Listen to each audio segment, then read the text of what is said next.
O áudio que vocês vão ouvir agora é parte do podcast Xadrez Herbal. Caso vocês queiram ouvir mais sobre esse assunto e outros temas de política internacional, é só ir em xadrezherbal.com. Bem, então, sem mais delongas, passemos para o primeiro bloco dos 4 giros de notícias.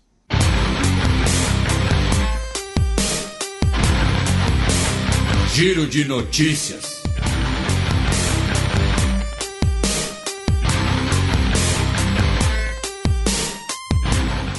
Notícia da segunda-feira, dia 20 de dezembro. A Arábia Saudita realiza ataques contra aeroporto da capital iemenita. Atualizando um pouco aqui, né, sobre o conflito no Iêmen, no final do ano passado, né, e início desse ano, nós tivemos duas grandes notícias em relação à guerra no Iêmen, e também tem uma notícia de hoje, tá? Primeiro, no final do ano, no dia 20 de dezembro, a coalizão saudita realizou diversos ataques aéreos, incluindo contra o aeroporto de Sanaa, de onde foram lançados ataques com drones para dentro do território saudita, tá? A capital Sanaa e o aeroporto são controlados pelos Houthis, pela oposição xiita ao governo sunita e iemenita, que é apoiado, né, pela Arábia Saudita. Ficou com vários itas agora, né? Ficou maravilhoso.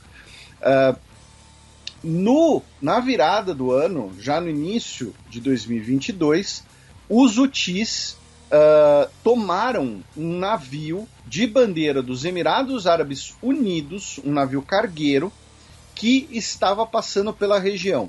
Segundo as autoridades sauditas, o cargueiro ele estava carregando equipamentos médicos, tá, para atender civis no Iêmen.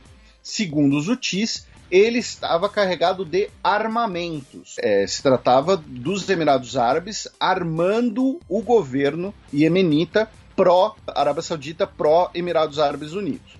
Depois, nós tivemos uma ofensiva de forças do governo iemenita que tomaram a região de Shabwa, que fica no norte do país e é um dos poucos locais em que você tem petróleo no Iêmen. Tá? O Iêmen não é um país rico em petróleo, como, né, outros países da região, da Península Arábica, porém é uma região que tem um solo mais rico no país. Essa região estava sob controle dos Houthis e depois dessa ofensiva por forças do governo iemenita foi controlada. Eu falei norte do país, mas assim, ela fica mais ali no centro, tá, do Iêmen. Finalmente, a notícia de hoje é que a coalizão saudita também realizou novos ataques aéreos, tá, contra alvos controlados pelos Houthis, incluindo uma prisão, tá? Cerca de 70 pessoas morreram nesse ataque aéreo hoje, tá? Segundo a Reuters, segundo a agência de notícias da Reuters. O Iêmen continua, né, dividido entre regiões controladas pelo governo pró-Arábia Saudita, entre as regiões Houthis xiitas apoiadas pelo Irã. Então, assim, a guerra, pensando numa escala maior, ela não mudou tanto assim. O mapa do conflito não mudou tanto assim. Tá? Então, é mais uma atualização muito mais factual. E na Arábia Saudita, ainda na região, as autoridades francesas afirmaram que vão iniciar uma investigação sobre um atentado à bomba que deixou um piloto, o Philippe Boutron, ferido em estado grave. Ele teve que ficar em coma induzido no Rally Dakar, né, que está sendo realizado na Arábia Saudita, que estava sendo realizado na Arábia Saudita, melhor dizendo, né? O Rally Dakar, ele antes ligava Paris até Dakar, no Senegal, depois ele foi para a América do Sul, né, ali na região da Patagônia, e agora ele foi para a Arábia Saudita. Não só então, Patagônia, para Atacama também. E Atacama e Patagônia também, muito bem lembrado. Então, o Rally Dakar né, virou uma marca, deixou de ser ligado ao destino final do rally. Notícia de 24 de dezembro, véspera de Natal. Comissão da Gâmbia acusa ex-presidente Jammeh por assassinato, tortura e estupro. A Comissão de Verdade e Reconciliação de Gâmbia, a gente tem um programa em que a gente falou bastante sobre Gâmbia, justamente na época, né, que o Yahya Jammeh foi derrotado em 2016.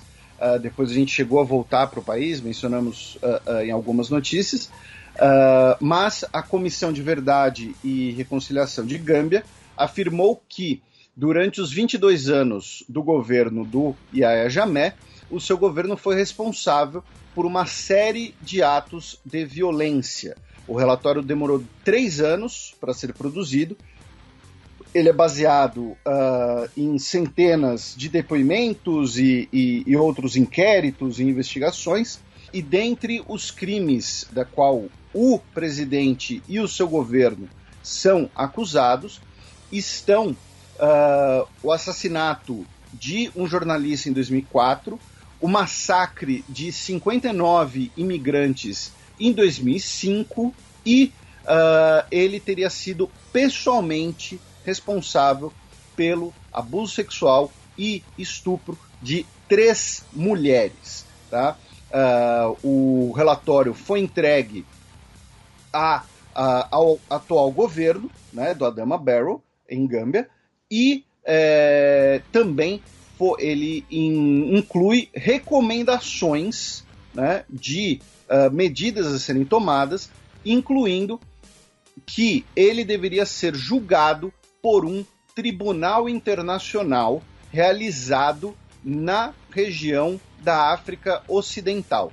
Isso é curioso, porque é uma coisa que a gente já comentou aqui em outras circunstâncias, que diversos países africanos já se pronunciaram, em maior ou menor grau, contra o Tribunal Penal Internacional, em Haia, afirmando que esse tribunal seria um tribunal que tem um viés, ou então que ele é controlado, né, pelas potências europeias, antigas potências imperiais da África, e que vários países africanos, em mais de uma circunstância, já se pronunciaram a favor de ter uma espécie de Tribunal Penal Internacional africano, especificamente. Então, a recomendação do relatório não é falar, olha, tem que entregar ele para o TPI para ele ser julgado lá em Haia. Ele tem que ser julgado por um tribunal internacional na região da África Ocidental. Essa conclusão é bastante interessante se a gente pensar nesse contexto.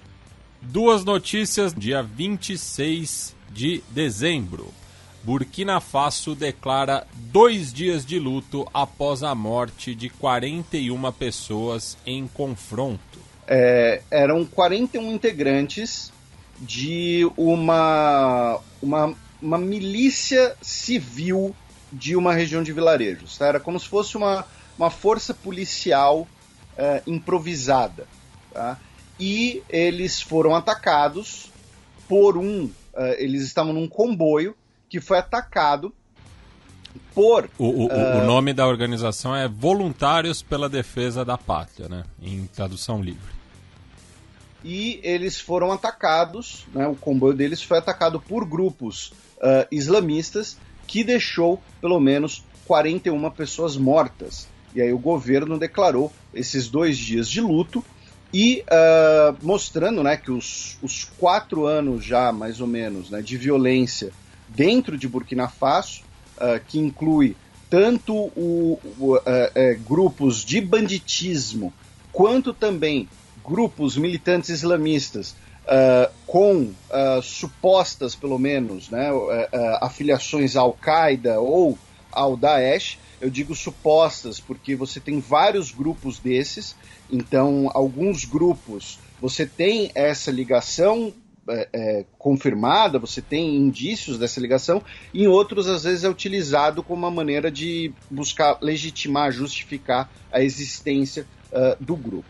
Então, mostrando aí que a violência de 4 anos já em Burkina Faso continuou mesmo nesse último mês. E de acordo com o porta-voz do governo, né, o Alkassum Maïga, que também é oficial da Ordem dos Garanhões, né, que é o animal símbolo do país, ele, na nota divulgada em 25 de dezembro, ele declarou que o ato foi uma barbárie. E em Camarões, na região da Amazônia, né, Camarões que está sediando, né, a Copa das Nações Africanas. Inclusive, a abertura foi contra os próprios Garanhões de Burkina Faso. Né, que é o torneio continental de futebol de seleções.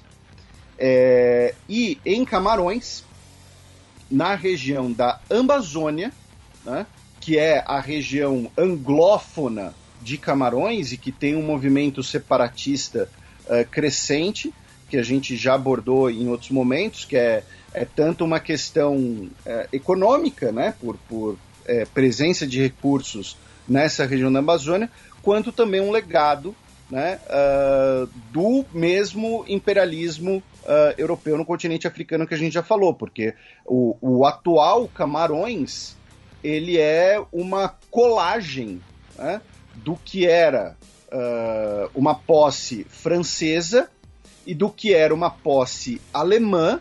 A posse alemã, depois da Primeira Guerra Mundial, né, passa para os britânicos.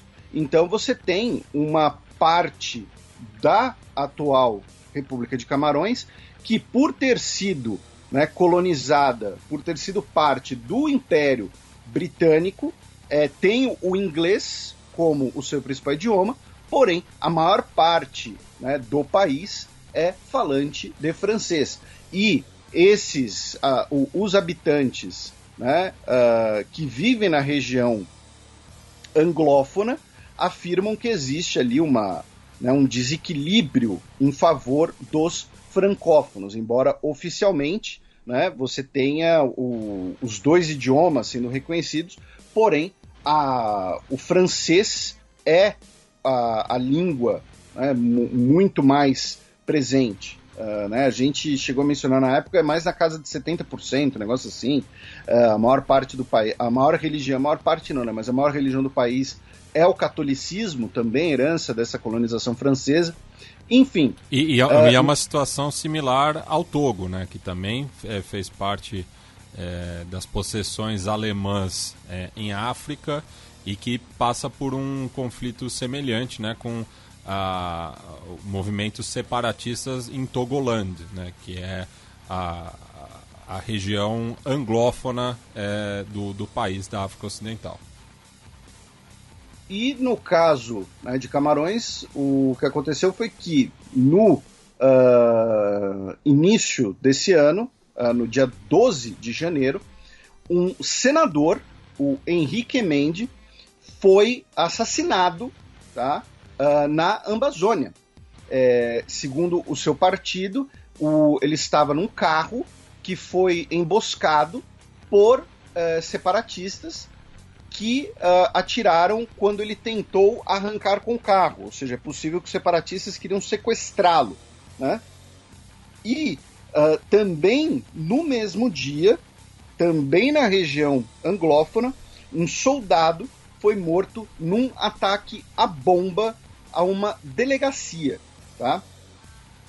Com um detalhe: esse ataque à bomba foi na cidade de Buea, e a cidade de Buea é a sede, pelo menos na primeira fase, não sei se continuaria, né, ou não, de 4 seleções da Copa Africana, né? O Mali, a Gâmbia, Tunísia e Mauritânia. Então, o que a gente está falando aqui não é vocês estão falando isso porque vocês gostam de futebol. Não, é porque é o tipo de situação que, caso um grupo rebelde ou um grupo terrorista, um grupo militante, enfim, o que você, a denominação que você preferir, vai ter um alvo com bastante visibilidade. E que tem antecedentes, né? Na edição de 2010, realizada em Angola, uma das sedes era em Cabinda, né? Que é um enclave angolano entre a República Democrática do Congo e a República do Congo,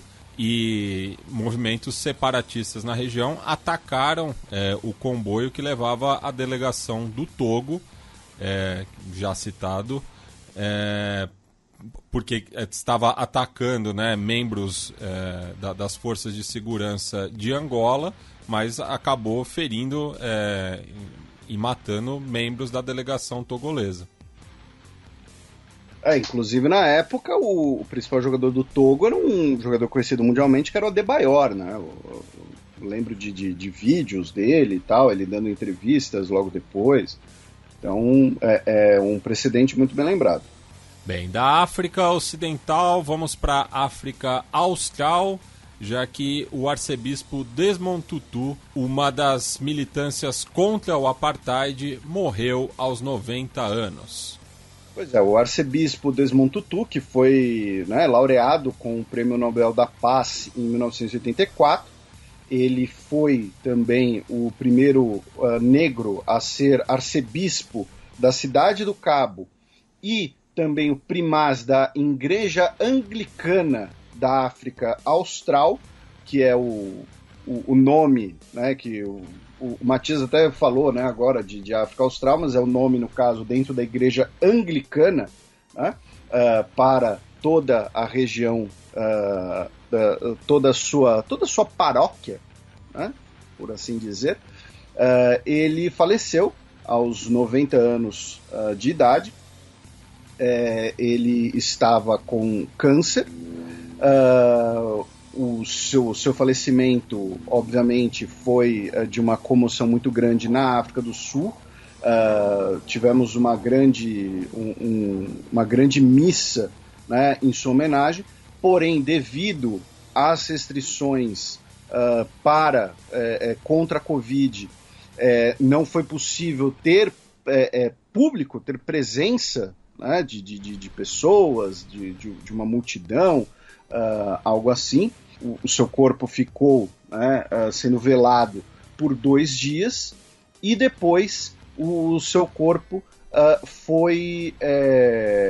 eu não sei realmente a tradução. É algo que está sendo chamado de cremação aquática, de aquamation em inglês, né? Que é uma cremação que emite menos dióxido de carbono, tá? E as suas cinzas foram então sepultadas na Catedral de São Jorge. Ele tinha uma relação muito próxima, né, com o Nelson Mandela. Ele também era conhecido por sua militância pró-direitos humanos, depois do fim do apartheid. Foi uma figura importantíssima aí nos últimos... né, ele viveu 90 anos, mas ele foi uma figura decisiva na história da África do Sul nos últimos 50 anos, talvez mais até do que isso. Então, infelizmente, né, ele que, como eu disse, era um símbolo muito grande dessa luta contra o apartheid, dessa resistência não violenta. Inclusive ganhou uma música em homenagem do ex-ministro da Cultura do Brasil, Gilberto Gil. A canção Oração pela Libertação da África do Sul, música do Gil de 1985. Peço desculpas pela completa ignorância para você, para o Gilberto Gil e para os nossos ouvintes. E ainda, né, na África do Sul, além do falecimento do Desmond Tutu, nós temos outras 2 notícias. A primeira delas é que no final do ano passado, o projeto de exploração da Shell, né, na costa oriental da África do Sul, no lugar inclusive que um local que serve de local de reprodução né, para baleias, golfinhos e outros mamíferos marinhos, o projeto da Shell foi barrado. A gente chegou até a comentar aqui que vários ambientalistas estavam protestando contra esse projeto da Shell, que inclusive esse projeto de exploração petrolífera iria contra os compromissos assumidos pela África do Sul na última Conferência do Clima. E, finalmente, a justiça, né, sul-africana deu ganho de causa para, né, os manifestantes, para os ambientalistas, afirmando que o projeto da Shell não cumpria, né, com os requisitos necessários para a preservação ambiental. E a outra notícia foi que no dia 2 de janeiro, o parlamento da África do Sul, na cidade do Cabo, pegou fogo. Tá? O prédio ficou praticamente totalmente destruído. Tá? Era um edifício histórico do final do século XIX, inclusive com patrimônios culturais da África do Sul exibidos ou preservados ali. Ainda não está muito claro, né, se objetos foram destruídos ou não. As primeiras notícias falavam que não, que eles ficaram intactos, que apenas o prédio foi afetado. E um homem de 49 anos de idade, ele foi preso sobre a acusação de ter incendiado intencionalmente o prédio, né? O homem, inclusive, teria problemas de saúde mental, ele teria esquizofrenia paranoide, tá? E foi internado provisoriamente numa instituição mental por 30 dias, até que eventualmente possa ser definido se ele pode ser julgado ou não. Bem, e antes da gente passar para o segundo bloco do Giro de Notícias, eu e o Felipe temos um anúncio a fazer. Pois é, né, Matias? Medo é um dos sentimentos mais fortes e incontroláveis que a gente sente. Mas você sabia que existem situações que a gente pode controlar nossos medos? Como, por exemplo, na hora de voar de avião. E se você quiser saber mais, eu recomendo ouvir o podcast Atenção Passageiros. Nele, o comandante Lito Souza recebe convidados especiais para falar sobre grandes casos da aviação, além de explicar conceitos importantes, como, por exemplo, o que causa a tão temida turbulência. Em um episódio recente, com o professor Clóvis de Barros Filho, o Papo na Cabine falou justamente sobre esse medo. Por que viajar de avião é um desafio para muitos? A gente consegue controlar o medo para poder viajar tranquilo? Lito e Clóvis ensinam alguns exercícios mentais que fazem o cérebro focar em outra coisa.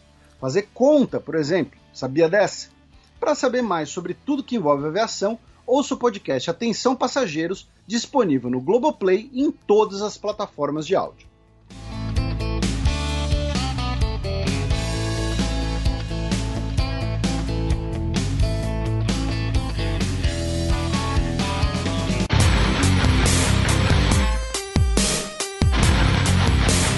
Giro de Notícias.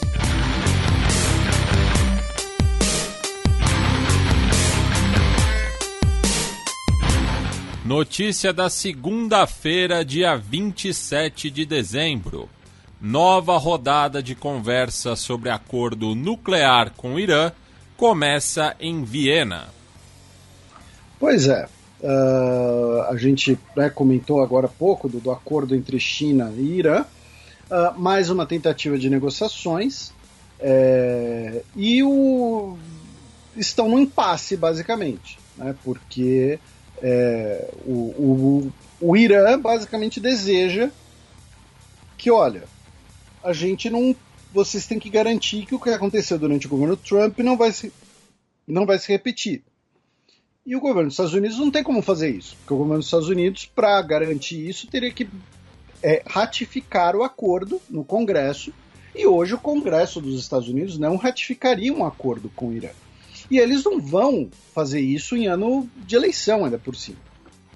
Então, não há uma válvula de escape, por assim dizer.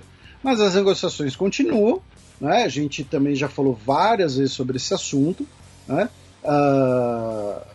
Também tem a questão do quem atira primeiro, né, quem pisca primeiro, porque o Irã fala, olha, os Estados Unidos que saíram do acordo, foi o governo Trump que rasgou o acordo, nós estávamos cumprindo o acordo, continuamos cumprindo até depois do governo dos Estados Unidos sair, então a gente não vai voltar a cumprir o acordo, né? Hoje nós sabemos que o Irã aumentou o número de centrífugas, enriqueceu mais urânio do que o permitido pelo acordo, há uma porcentagem maior do que é permitida pelo acordo, isso tudo a gente sabe. Inclusive, né, não é que a gente sabe porque a gente tem informações, não, porque é a Agência Internacional de Energia Atômica que verifica. O Irã fala, olha, a gente não vai voltar atrás enquanto vocês não tirarem as sanções. Quem saiu do acordo foi o governo dos Estados Unidos, então vocês que têm que dar um jeito de reconquistar a confiança. E, sinceramente, mesmo os Estados Unidos é um governo muito mais democrático do que o Irã, enfim, me considero uma pessoa pró-ocidental, me considero uma pessoa pró-valores ocidentais, enfim, o nosso ouvinte pode pensar assim, mas o Irã tem razão nisso. Em qualquer negociação, se você tem um lado que pula fora, se você tem um lado que descumpre parte do acordo, é esse lado que tem que fazer uma sinalização para o outro, para recuperar a confiança, para retomar esse acordo. Né? Então, mas as conversas estão ocorrendo, mas estão nesse impasse. Além disso, o Irã, no final do ano passado, acusou a Arábia Saudita de ter prejudicado os esforços iranianos de conseguir socorrer um diplomata iraniano que morreu no Iêmen de Covid, tá, dizendo que ele não foi repatriado imediatamente para tratamento médico devido à falta de colaboração das autoridades sauditas. O Irã também realizou um exercício militar no fim do ano, tá, que foi encerrado, né, depois de 5 dias de exercício militar, com o lançamento de diversos mísseis balísticos, tá? E que, segundo o general Mohammad Bagheri, que é o chefe de Estado-Maior das Forças Armadas iranianas, os disparos dos mísseis balísticos são um recado ao regime sionista, né? No caso, Israel. Tivemos várias enchentes, né, no sul do Irã, em Fars, né, ou se preferir, na Pérsia, né, no dia 4 de janeiro, que deixaram pelo menos 8 pessoas mortas. O Irã também prendeu novamente a acadêmica, que é iraniana, mas também tem nacionalidade francesa, Fariba Adelkhah, que ela havia sido condenada a 5 anos de prisão em maio de 2020 por supostamente conspirar contra a segurança nacional. Em outubro de 2020, ela foi colocada em prisão domiciliar usando uma tornozeleira eletrônica. Porém, agora, no início do ano, retiraram ela da prisão domiciliar e colocaram ela de novo na prisão. Tá? E, finalmente, ali do lado, no Iraque, o início do ano foi marcado por uma série de lançamentos de foguetes contra a área verde, a zona verde, né, de Bagdá, onde fica também, dentre outros prédios, a Embaixada dos Estados Unidos, e deixaram 2 civis feridos. Ainda no Oriente Médio, notícia da terça-feira, dia 28 de dezembro. Síria acusa Israel de realizar ataque aéreo contra porto em Latáquia. Pois é, a gente fechou o ano falando de uma notícia assim, e aí no dia 28 de dezembro, né, ou seja, no final do ano, teve outra notícia similar, de um suposto ataque aéreo israelense contra o porto de Latáquia. Eu digo suposto, né, porque Israel nem confirma nem nega, porém é a mesma coisa do ano passado. Israel é basicamente o único país que conseguiria realizar um ataque desse tipo. Então, foi Israel. Embora, repito, o governo israelense não vai nem confirmar nem negar. Tá? Atualizando aqui sobre a Síria, também tivemos no fim do ano passado um confronto entre forças da Frente Democrática Síria, que são principalmente formadas pelos curdos sírios, e as forças apoiadas pela Turquia no nordeste da Síria, que deixou pelo menos 6 combatentes mortos. A Força Aérea Russa realizou ataques aéreos em Idlib no início desse ano, incluindo o ataque a uma estação de bombeamento, de abastecimento de água, que deixou parte da cidade sem abastecimento de água potável. Lembrando que Idlib é um dos últimos bastiões controlados pela oposição na Síria. Também tivemos 5 soldados sírios mortos na região de Badia, depois de um ataque que foi reivindicado pelo Daesh, o auto-intitulado Estado Islâmico, e uma sugestão de leitura para o pessoal, que foi uma matéria que saiu no New York Times, porém foi reproduzida em outros jornais, como o Seattle Times, tá, de autoria do Eric Schmidt, que eu não sei se ela já saiu em português ainda, mas se você não lê inglês, um tradutor deve já ajuda bastante. E lembrando que, né, aqueles lembretes que a gente sempre faz, o programa é em blocos, dá para ouvir por partes, ele é postado em blocos no YouTube, ele é postado na íntegra no YouTube, e as nossas dicas culturais, sugestões, também são colocadas lá no site do Xadrez Herbal, no post do podcast, junto com a minutagem dos blocos, tá? Então, assim, claro, se você já chegou aqui, né, depois de mais de 2 horas de programa, é muito provável que você já soubesse de tudo isso. Mas a gente está repetindo e, né, compartilhe essas informações para evangelizar novos ouvintes. Então, a sugestão de leitura estará lá no site Xadrez Herbal, mas é um texto chamado A Dam in Syria was on a no-strike list. The US bombed anyway. Tá? Dam, uma barragem. Né?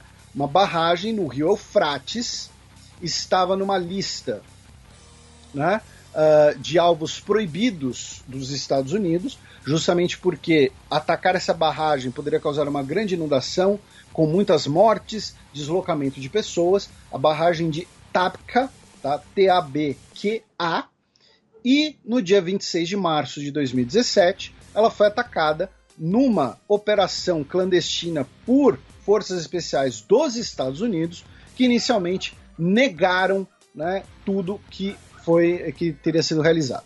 Tá? E hoje, essa matéria do Eric Schmidt revela a verdade, que essa barragem foi sim atacada pelos Estados Unidos em 2017 e que, né, enfim, os danos causados por essa operação e também a tentativa do governo dos Estados Unidos de negar a responsabilidade pela operação.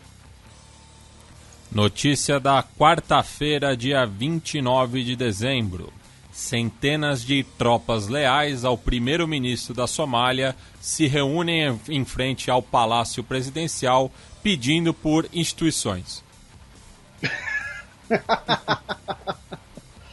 Pois é, a instituição da presidência somali tentou suspender a instituição do primeiro-ministro somali e agora os dois, né, o presidente Abdullahi Mohamed e o primeiro-ministro Mohamed Hussein Roble, estão numa queda de braço. O Roble disse que a tentativa do presidente de suspender o primeiro-ministro teria sido uma tentativa de golpe de Estado, do presidente controlar as forças em torno de si.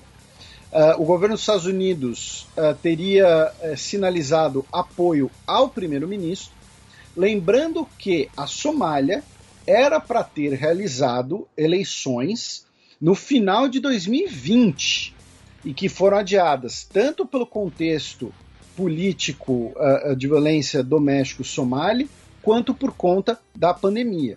Tá? Então a Somália está como se fosse com um governo interino já há bastante tempo e essas facções, né, vão começar aí uma queda de braços. Também tivemos um ataque com um carro-bomba em Mogadishu, no dia 12 de janeiro, que deixou pelo menos 8 pessoas mortas. O porta-voz do governo somali, o Mohamed Ibrahim Moalimo, ele ficou ferido em um ataque realizado por um homem-bomba suicida, também em Mogadishu, no dia 16 de janeiro, e que ele seria o alvo desse ataque à bomba, porém conseguiu sobreviver. E também falando ali, né, na costa do Índica do continente africano, tivemos uma tragédia no dia 20 de dezembro em Madagascar, quando um navio de carga que estava de forma ilegal carregando 130 passageiros afundou e 85 pessoas morreram. Tá? Inclusive tivemos, né, um episódio, né, ligado a isso, que foi o comandante da polícia de Madagascar, o Serge Guélé. Ele estava no dia 21 de dezembro, um helicóptero no local do afundamento, inspecionando. O helicóptero caiu e ele sobreviveu junto com o copiloto, e eles passaram também horas no oceano, tendo que nadar para sobreviverem. Então, além do naufrágio, também tivemos essa queda de helicóptero. E fechando esse bloco, mas abrindo o ano de 2022, também conhecido como 2020 Gama, vamos para o Sudão, já que o premier renunciou, aprofundando a crise política após o golpe. Pois é, o premier, o Abdallah Hamdok, lembrando, ele sofreu um golpe de Estado, né? Aí depois ele, via negociações, foi reempossado, aí ele foi ameaçado de prisão novamente, né? Então assim, ele estava servindo ali basicamente como uma figura simbólica ali, né? Ao bel prazer do exército que deu o golpe de Estado. E o que aconteceu? Nós tivemos vários protestos contra o golpe militar, e no dia 2 de janeiro, 3 pessoas foram mortas na capital Khartoum por agentes de repressão, por forças policiais e do exército. E ele, em protesto a essas mortes, renunciou ao seu papel, entre aspas, quase simbólico, né, de chefiar a Frente Civil de Transição. Né? Eu fiz o meu melhor para tentar impedir que o país caia num desastre. À luz da fragmentação das forças políticas, os conflitos entre os componentes da Frente de Transição, mesmo que tenha feito de tudo para atingir o consenso, não conseguimos fazer. O Sudão vive uma virada perigosa que coloca em risco a sua própria sobrevivência. Né?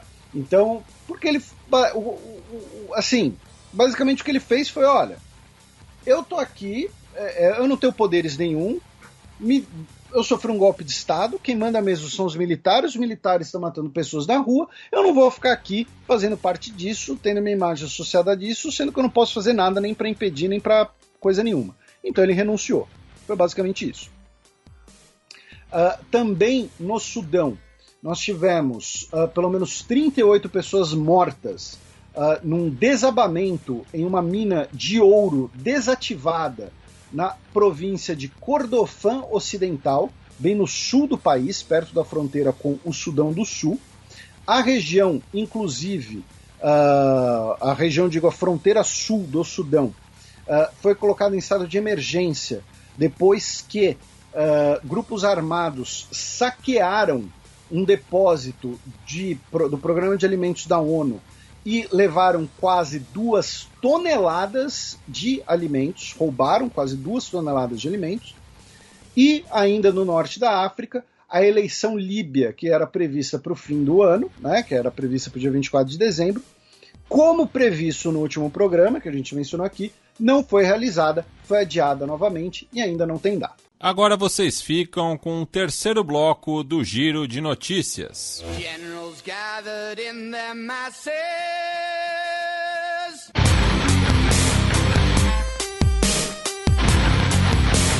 Giro de Notícias.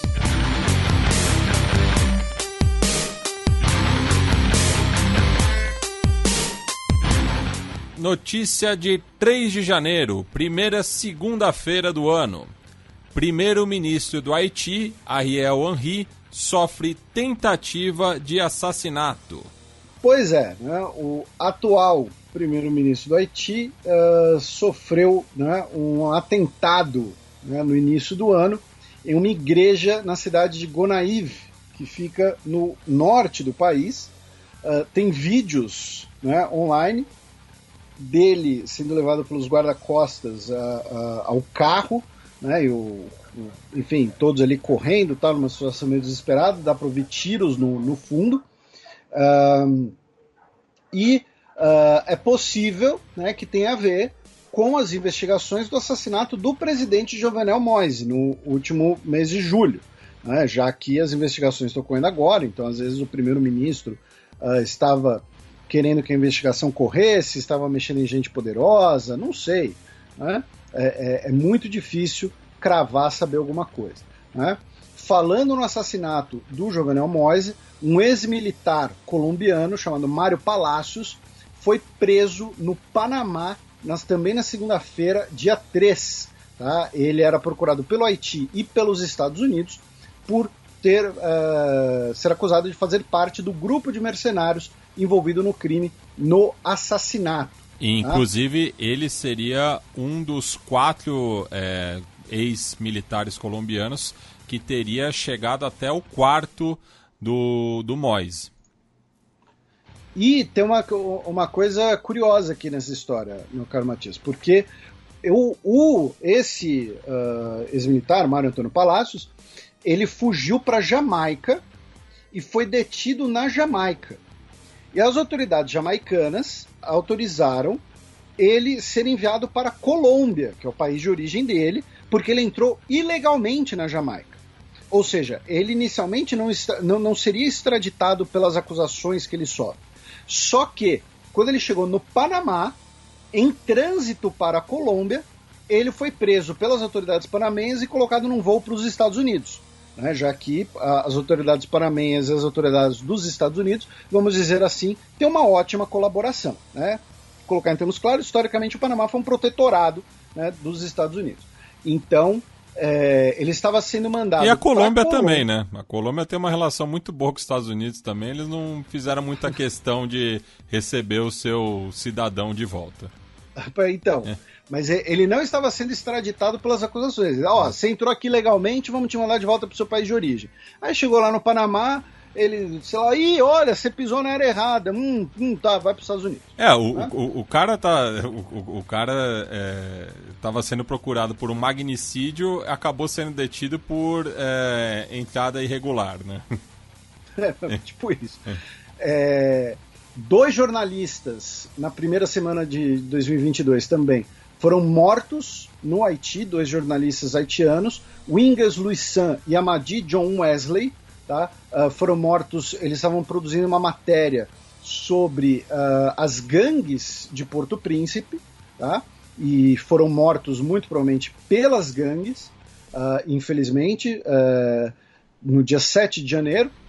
E ainda no Caribe, para a gente fechar por aqui, Barbados, né, a recém-República de Barbados, realizou eleições anteontem, no dia 19 de janeiro, para eleger o seu parlamento republicano. Estava em jogo as 30 cadeiras, né, na Casa da Assembleia, e o Partido Trabalhista da Mia Mottley, que é a primeira-ministra, né, e que foi uma das grandes promotoras ali do referendo pelo republicanismo, venceu as 30 cadeiras. Tá? Então, vai ser um parlamento completamente trabalhista, as 30 cadeiras do Partido Trabalhista. Notícia do sábado retrasado, dia 8 de janeiro. Pelo menos 56 pessoas morreram na Etiópia após ataque aéreo Tigray em acampamento para refugiados. Pois é, meu caro Matias, o interessante dessa notícia está na formulação da frase que você acabou de ler para os nossos ouvintes. Foi um ataque aéreo realizado pelos Tigray. Ou seja, e assim, nós estamos falando de um país, então, muito provavelmente, isso é sinal de que pilotos, ou uma base aérea etíope foi tomada pelos rebeldes e que eles contrataram pilotos mercenários, ou cooptaram, né, pilotos forçadamente, ou então pilotos desertaram para o lado rebelde. Tá? Então, isso que acaba sendo mais interessante dessa notícia. Por outro lado, é importante colocar que, no último mês, o governo etíope realizou uma ofensiva que expulsou as forças rebeldes de 2 províncias da Etiópia. Agora os tigrais estão basicamente confinados na sua região natal, no norte do país, perto da fronteira com a Etiópia. Temos alguns bolsões sob controle dos rebeldes Oromo, tá? Porém, o governo etíope, no último mês, expulsou diversas forças rebeldes, tá? De perto da capital, inclusive diplomatas que haviam sido retirados da capital Addis Abeba, retornaram para o país, diplomatas estrangeiros, eu digo, tá? E tivemos também uma trégua, né? Um cessar-fogo entre os Tigray e as forças do governo federal etíope. Notícia do domingo da semana passada, dia 9 de janeiro. Na Venezuela, oposição vence eleições no estado natal de Hugo Chávez. A gente comentou isso no ano passado. Por quê? Porque as eleições regionais venezuelanas foram no dia 21 de novembro. E as eleições no estado de Barinas, que é o estado natal do Hugo Chávez, é um estado que fica na parte ocidental da Venezuela, né? Elas foram inicialmente anuladas devido a denúncias de irregularidades e de atos de violência. Quando elas foram anuladas, inicialmente a oposição havia vencido. E aí foram realizadas novas eleições no domingo, dia 9 de janeiro, na qual o candidato opositor, Sérgio Garrido, da Mesa de Unidade Democrática, foi eleito com 55,3% dos votos, vencendo o ex-ministro Jorge Arreaza, né, candidato pelo Grande Polo Patriótico. Tá? Então, pela primeira vez desde 1999, tá, o estado de Barinas será governado pela oposição. Né? 99, a data da ascensão do Hugo Chávez, a data considerada a data inicial da Revolução Bolivariana. Né? Então, pela primeira vez, o estado natal do Hugo Chávez será governado pela oposição. Na celebração da vitória, o Garrido esteve acompanhado do Fred Superlano. Alguns dos nossos ouvintes talvez se lembrem desse sobrenome. Por quê? Porque ele era um candidato que foi considerado inabilitado para disputar as eleições. Tá? Então, outro motivo que está envolvido com a realização de novas eleições do Estado foi que o Estado não terminou a apuração dos votos no prazo, devido justamente, repito, aquelas acusações de fraude e violência. Então, tem que vir a urna de tal cidade, ou de tal distrito, mas ela não veio porque teve um ato de violência, porque teve uma barricada, então, essa urna não deve ser contada porque ela foi fraudada, enfim, todo esse tipo de discussão, ao ponto que determinaram, então, novas eleições, tá? Então, dos 23 governos estaduais que foram votados em novembro, a oposição levou 4.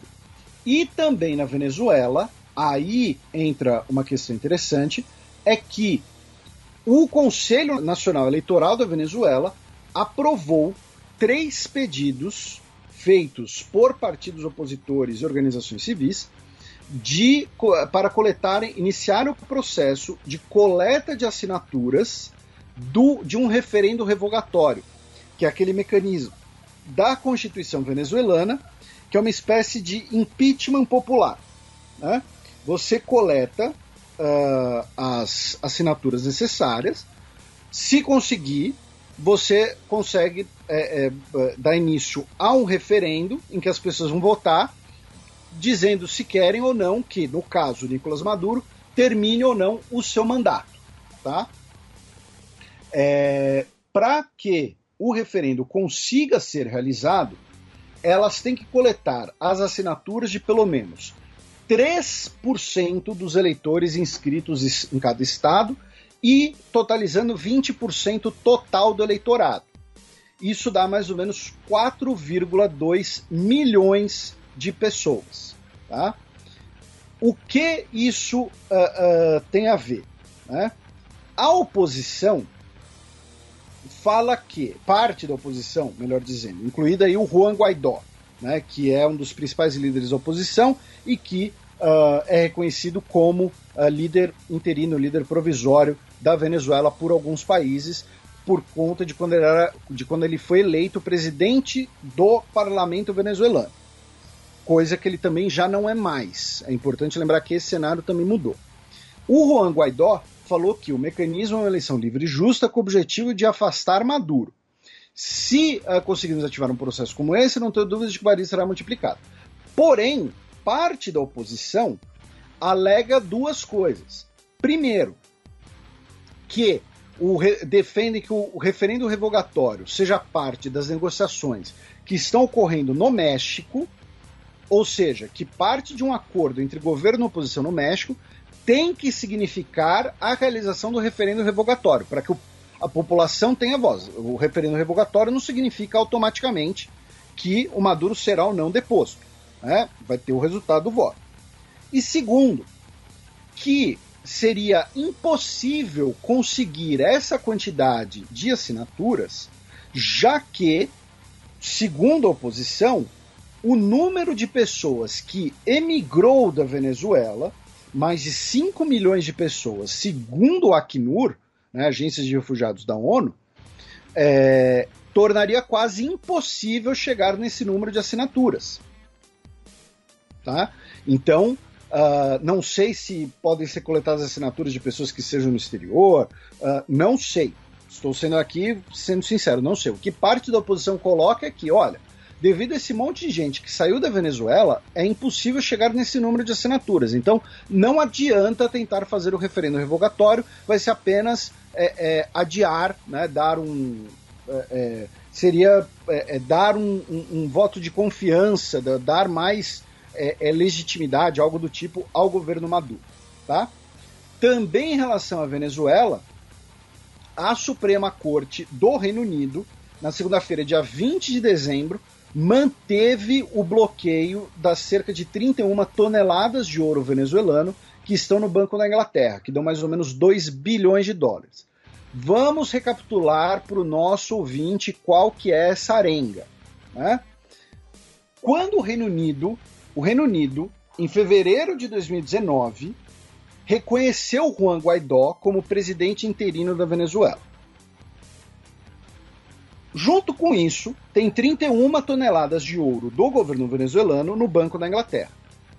Ao reconhecer o Juan Guaidó, o que o governo britânico fez foi, olha, quem pode gerenciar esse ouro aqui é o Guaidó.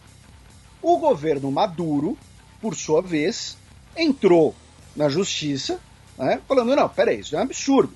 Esse ouro é do governo venezuelano. Independente de quem vocês reconheçam, o governo constituído, por assim dizer, na Venezuela, o governo que está de fato no poder é o governo Maduro.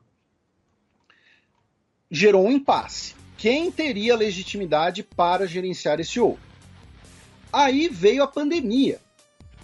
E aí, com a pandemia, veio o governo Maduro falando, olha, a gente precisa desse ouro para poder comprar insumos de saúde. Tentaram até chegar a fazer lá um acordo com o Juan Guaidó, a gente repercutiu isso na época, e aí o assunto foi parar novamente no judiciário britânico, e desses vai e volta, certamente com alguma interferência política também, e aí agora a Suprema Corte manteve o bloqueio, né, anulando a decisão do Tribunal de Apelação. Por quê? Porque o Tribunal de Apelação britânico afirmou que as reservas internacionais deveriam ser controladas pelo governo Maduro, não pelo governo Guaidó. Ou, se alguém preferir, pelo ditador Maduro e não pelo representante Guaidó. Ou então pelo presidente eleito Maduro e não pelo usurpador Guaidó. É claro que cada um vai usar a terminologia que melhor lhe aprouver nessa arenga, inclusive do ponto de vista jurídico. Né? Então, o Tribunal de Apelação, inclusive, afirmou que o Estado britânico deveria reconhecer o presidente de direito, que seria o Guaidó, e o presidente de fato, o Maduro. Enfim, resumo, o ouro venezuelano no Banco da Inglaterra continua bloqueado pelas autoridades britânicas. Tá? E ainda aqui na nossa região, para a gente encerrar por aqui. O Ministério Público da Bolívia, na última quinta-feira, dia 13, entrou com acusações formais contra 9 ex-integrantes do governo da Janine Áñez, né? A presidenta interina após o golpe entre o Evo Morales, o golpe que derrubou Evo Morales no contexto das eleições, e depois a eleição organizada legítima que elegeu o Lúcio Arce. São em relação a compras superfaturadas de bombas de gás lacrimogênio e outras armas não letais durante a gestão Janine Áñez, incluindo aí o ex-ministro de governo Arturo Murilo, aquele que disse que o Evo Morales deveria ser enjaulado, e o ex-ministro da Defesa Luiz Fernando Lopes. Notícia da quarta-feira retrasada, dia 12 de janeiro. Twitter precisará estabelecer entidade legal na Nigéria após suspensão do governo ser encerrada. Pois é, a gente fez bastante piada aqui, a gente tirou bastante sarro aqui, por quê? Em junho de 2021, o Twitter deletou um tweet da conta oficial do presidente da Nigéria, o Muhammadu Buhari, aquele que uma época suspeitaram que tinha um sósia, que a gente também brincou aqui. E aí, como consequência, lembrando que a Nigéria passou por vários protestos bastante violentos, inclusive no ano passado, tá? Foi o tweet em que o Buhari, né, disse que se os separatistas tentassem novamente, né, fragmentar a Nigéria, eles iam sofrer como sofreram na Guerra Civil, um negócio assim. Né? Lembrando que o Buhari foi um general durante a Guerra Civil. O Buhari ele foi general durante a Guerra Civil, depois ele foi um general golpista que deteve o poder de um golpe e depois foi eleito. Né? Ele percorreu todos esses caminhos. E aí o Twitter deletou esse tweet da conta oficial do presidente, dizendo que era incentivo à violência, que era fake news e tal. E o governo nigeriano suspendeu o Twitter, como um todo no país. E aí agora, no início do ano, tá, dia 12 de janeiro, foi anunciado que o bloqueio ao Twitter na Nigéria foi suspenso, porém, o Twitter precisa, no primeiro trimestre de 2022, estabelecer uma entidade legal na Nigéria e pagar os impostos aplicáveis. Tá? Então é basicamente dizendo, olha, Twitter, vocês têm que criar o Twitter Nigéria com um CNPJ próprio e que vocês vão declarar, né, lá o faturamento de vocês, quanto que tem tanto de publicidade, blá, blá, blá, blá, blá, e pagar os impostos devidos. Então, entra a discussão de liberdade de expressão, entra a discussão de queda de braço entre redes sociais e governos, entra a discussão sobre a taxação, né, das grandes multinacionais de tecnologia, de como elas pagam impostos, onde elas vão pagar impostos, porque o Twitter vai ter clientes no mundo inteiro, mas ele paga impostos apenas em alguns locais, enfim, né, o Twitter aqui como exemplo de Google e de todas as outras. Então, Facebook, né, que não é mais Facebook, é Meta. Então, acaba sendo uma notícia interessante que dá uma margem muito grande para discussão. Eu tenho certeza que muitos dos nossos ouvintes que trabalham aí com isso, tanto no campo do direito, enfim, vão achar interessante e vão poder avaliar um pouco melhor o impacto dela. Também em relação à Nigéria, foi um mês extremamente violento, tá, na Nigéria, infelizmente. Nós tivemos, no final do ano passado, 6 soldados da Nigéria e do Níger mortos durante uma operação militar conjunta na região da fronteira por militantes do Daesh local.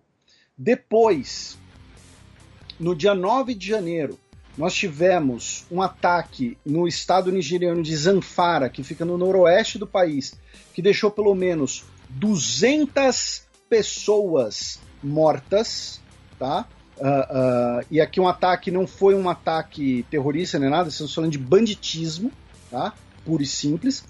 E no dia 16 de janeiro, na região de Dankadi, tivemos pelo menos 50 pessoas mortas, tá? No estado de Kebbi, que também fica no noroeste da Nigéria, quando uma gangue em moto atacou vilarejos e matou pessoas, incendiou casas, pilharam, depredaram, roubaram gado, enfim, banditismo puro e simples. A gente não está falando de separatismo em Biafra, não estamos falando de de militância, não estamos falando de questão política, a gente está falando de banditismo puro e simples.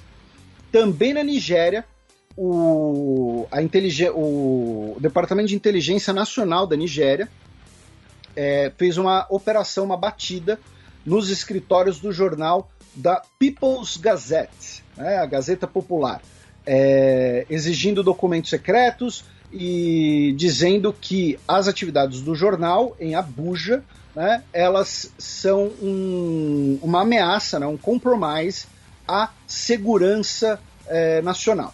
Tá? E dizendo que o jornal estaria fazendo parte de uma suposta conspiração, né, contra o governo e contra o presidente. Passemos agora para o quarto e último bloco do Giro de Notícias.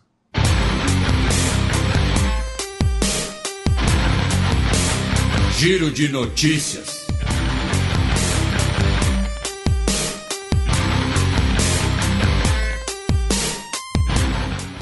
Notícia da quinta-feira da semana passada, dia 13 de janeiro. Bloco de Nações Africanas impõe embargo contra Mali após golpe e adiamento de eleições. Pois é, as eleições estavam previstas, né, para 27 de fevereiro de 2022, porém no início do ano, a junta militar do Mali, via o presidente interino, o coronel Assimi Goïta, afirmou que as eleições serão adiadas, pois ainda não existem condições para serem realizadas. Tá? Então, para a junta militar, é necessário realizar uma conferência nacional que faça uma nova constituição antes de uma nova eleição. Tá? Por conta desse adiamento, a Comunidade Econômica dos Estados da África Ocidental impôs sanções contra o Mali e contra a junta militar. Lembrando que, inicialmente, a comunidade não reconheceu o golpe, né? E aí chegaram no acordo, falaram, tá bom, então vocês vão realizar, a gente não impõe sanções, não fazemos nada, mas vocês realizam eleições logo, tá bom? Tá bom. Aí adiaram eleições, anunciaram as sanções.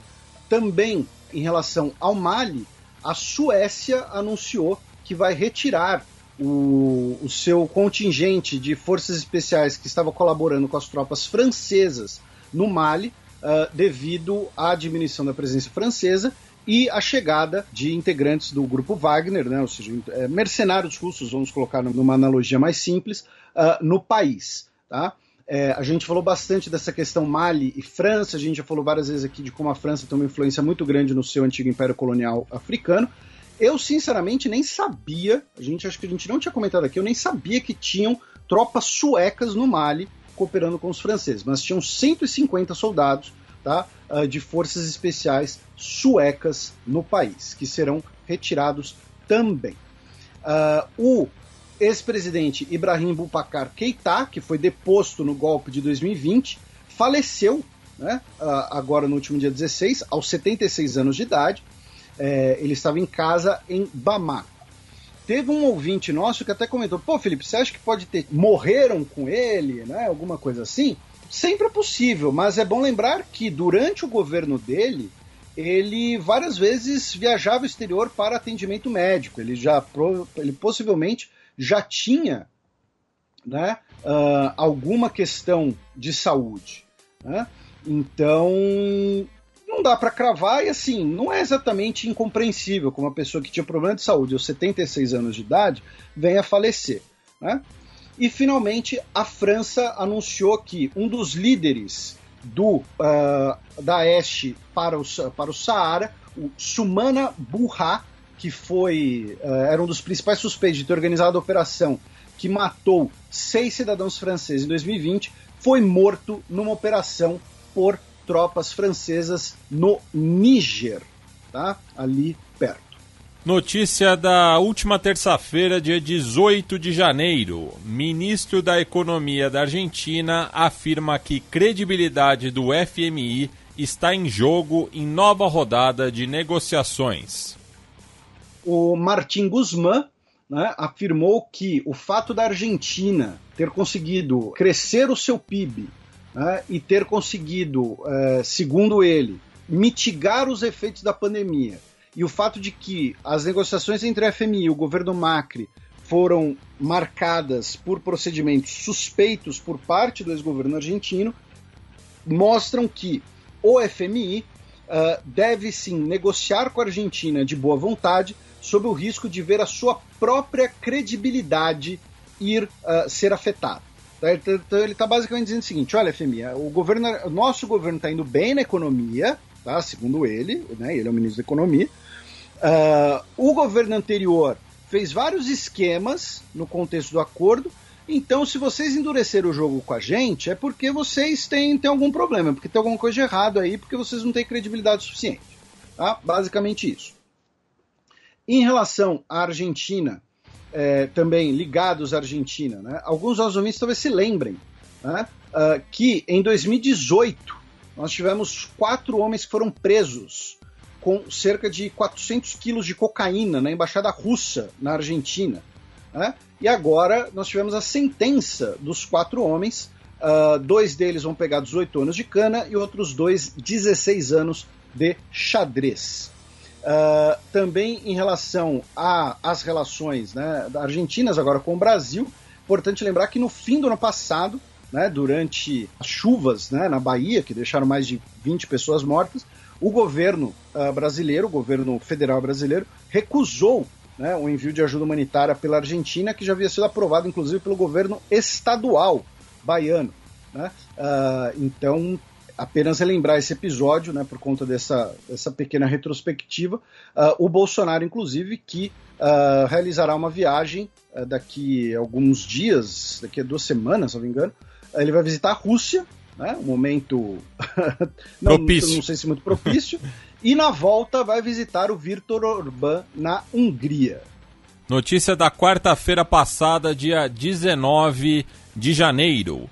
Polícia israelense demole casa de palestinos em bairro de Jerusalém.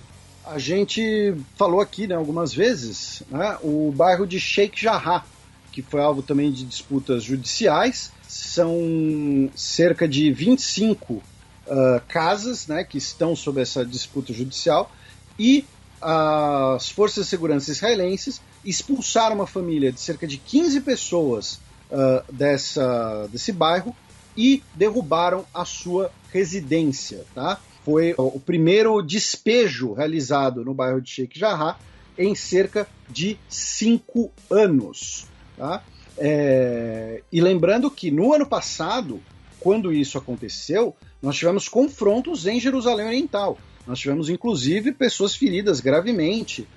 Nós tivemos pessoas mortas, inclusive. Né? E, de certo modo, esses protestos em Sheikh Jarrah no ano passado também contribuíram para mais uma rodada de hostilidades entre o Hamas e o governo israelense na região da faixa de Gaza. Sheikh Jarrah fica em Jerusalém Oriental, na Cisjordânia, tá? Território ocupado, internacionalmente reconhecido como da Palestina. Tá? Faixa de Gaza é outra coisa, mas contribuiu também. Então vamos ver como é que vai ser a reação a esse episódio. E também o Jerusalem Post, tá? Que é um jornal conservador israelense, publicou uma matéria repercutindo fontes suíças, né, que estão aí se desdobrando, cavucando, que o Mossad, né, o serviço secreto israelense, realizou ataques à bomba contra companhias alemãs e suíças nos anos 1980 para tentar frear o programa nuclear paquistanês. Tá? Então, para quem quiser ler, está lá no Jerusalem Post como Israel's Mossad bombed the German Swiss firms to stop Pakistani nukes. Abaixa o volume, porque lá vem Breaking News. Pita Taufatuofoa, o besuntadão de Tonga, informa que seu pai foi localizado são e salvo após o tsunami. Pois é, notícia de algumas horas atrás, que os nossos ouvintes, né, nos marcaram aí no Twitter, pelo menos 3 deles nos marcaram. E o atleta, né, ele está na Austrália, ficou quase uma semana sem contato com sua família e com o seu pai, né, e ele avisou que o seu pai está são e salvo, conseguiram se comunicar, ele pulou no barco da Marinha que estava fazendo ali parte das primeiras respostas, né, o pai dele tem 74 anos, Ele está fazendo parte ali do grupo que está averiguando os danos causados pelo tsunami e pela erupção, né? Enfim, disse que está muito orgulhoso do pai dele e que a meta é arrecadar $1 milhão australianos na vaquinha dele, que atualizando já está em $636 mil australianos.